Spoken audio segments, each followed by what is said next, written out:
ये वीडियो खास तौर पे उन लोगों के लिए है जिनको पट्ठों की कमजोरी रहती है कि कौन कौन से ऐसे विटामिन्स हैं जो कि आपके पट्ठों को मजबूत बना सकते हैं और किस चीजों से आप वो विटामिन हासिल कर सकते हैं। सबसे जो पहला विटामिन है वो है विटामिन डी। विटामिन डी का बड़ा रोल है हमारे मसल्स की स्ट्रेंथ के लिए। ये विटामिन डी आप नेचुरली तौर पे, कुदरती तौर पे सनलाइट से भी ले सकते हैं और इसके कुछ सप्लीमेंट्स भी मिलते हैं, आप वो भी इस्तेमाल करें। दूसरे नंबर पर जो विटामिन है वो है विटामिन बी 12, जो कि बहुत से लोग इंजेक्शंस की फॉर्म में लगवा रहे होते हैं कि पट्ठों का इंजेक्शन है। असल में विटामिन बी 12 भी जो है वो मसल्स की कंट्रैक्शंस और मसल्स की रिलैक्सेशन करवाने के लिए बड़ा ज़रूरी होता है।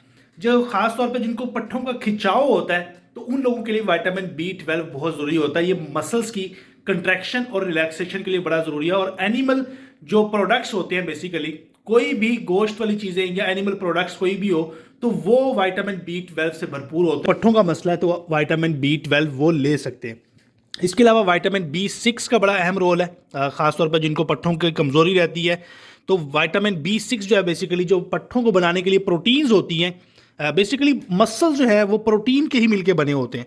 तो प्रोटीन्स की ग्रोथ को बढ़ाते हैं, उसके सिंथेसिस को बढ़ाएंगे। जब वो प्रोटीन ज़्यादा बनेगी तो मसल्स बिल्ड अच्छे से होंगे। इस विटामिन सी का बड़ा अहम रोल है। विटामिन सी बेसिकली कोलेजन की सिंथेसिस करती है। वो लोग जिनमें विटामिन सी की डेफिशिएंसी हो उनके अंदर भी पट्ठों की कमजोरी जो है वो देखी गई है। इसके अलावा विटामिन ई का बड़ा अहम रोल है। विटामिन ई जो है ये एंटीऑक्सीडेंट्स होती है और पट्ठों को ऑक्सीडेशन से बेसिकली बचाती है। अगर आपके अंदर विटामिन ई का लेवल कम है तो फिर भी आपको पट्ठों के अंदर खिंचाव और कमजोरी सी महसूस हो सकती है। अब इसके अलावा आप मुख्तलिफ किस्म की मेडिकेशंस भी इस्तेमाल कर सकते हैं जो कि सप्लीमेंट्स के तौर पे कैल्शियम और विटामिन डी मिल रही होती हैं। अगर आप नेचुरली तौर पे वो नहीं ले रहे तो आप इन चीज़ों का इस्तेमाल कर सकते हैं। इसके अलावा नेचुरली तौर पे वेजिटेबल्स, सब्ज पत्तों वाली सब्जियां, गोश्त का इस्तेमाल आपकी मसल्स मैथ्स को बढ़ाएगा, आपके पट्ठों के अंदर एनर्जी को बेहतर करेगा। उसके अंदर मुख्तलिफ किस्म के प्रोटीन्स मौजूद होंगे जो कि आपकी मसल्स मैथ्स। बहुत से लोग ऐसे हैं जिनको काफ़ी अरसे से मसल्स पेन रह रही होती है, तो वो लोग मल्टी वाइटामिन तो इस्तेमाल करें ही करें।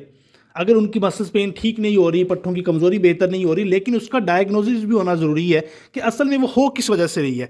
इसके अलावा वो नट्स का इस्तेमाल कर सकते हैं, ड्राई फ्रूट्स का इस्तेमाल कर सकते हैं, ग्रीन वेजिटेबल्स का इस्तेमाल करें।